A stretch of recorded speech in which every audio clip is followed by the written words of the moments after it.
I'm talking about um, the lack of scientific education in the media, which is a serious problem.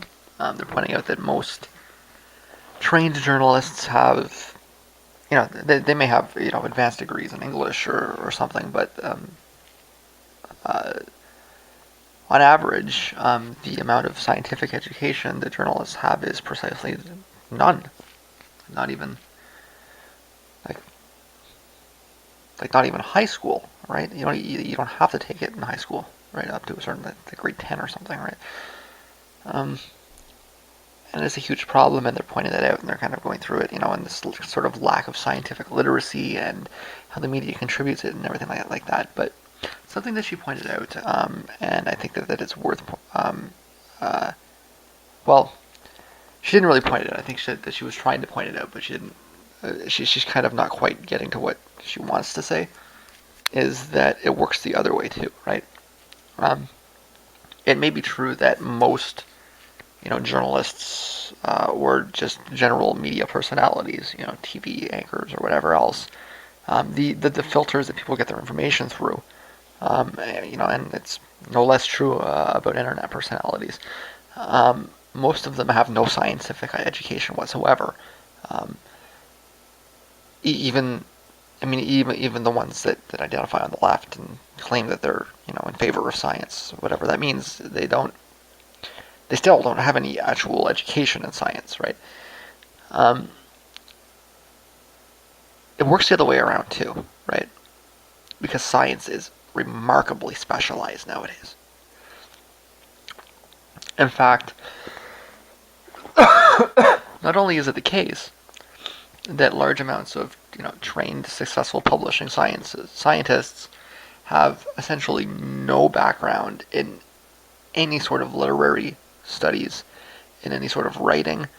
They hire people. They call them technical writers, and their job is to write things for scientists because a lot of them can barely write. It's the truth of it, right? Because they haven't the journalists and the media people have not taken a science course since grade 10.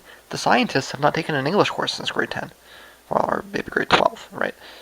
Um, they went all the way through university and they never took a single writing course. Nowadays they have to do something or other because of breadth requirements, but a lot of the scientists that are out there that are working.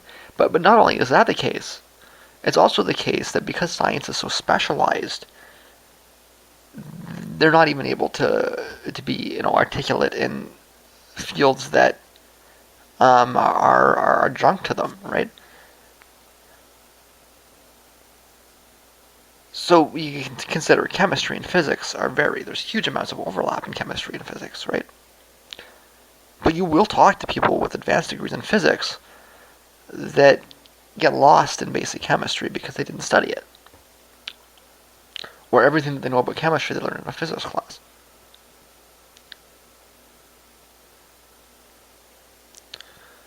So I don't. We can't all know everything, right?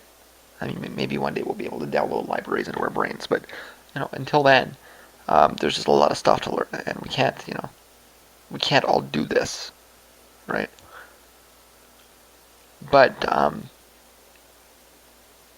maybe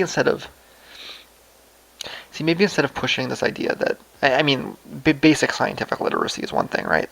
But instead of pushing this idea that we need to all be um, jacks of all trades, maybe we need to instead realize that we need to defer to experts um, whenever possible. Um, it's important that we get second opinions and that we're able to understand what they're saying to us and everything, but at the end of the day, um, we do all rely on the expertise of others.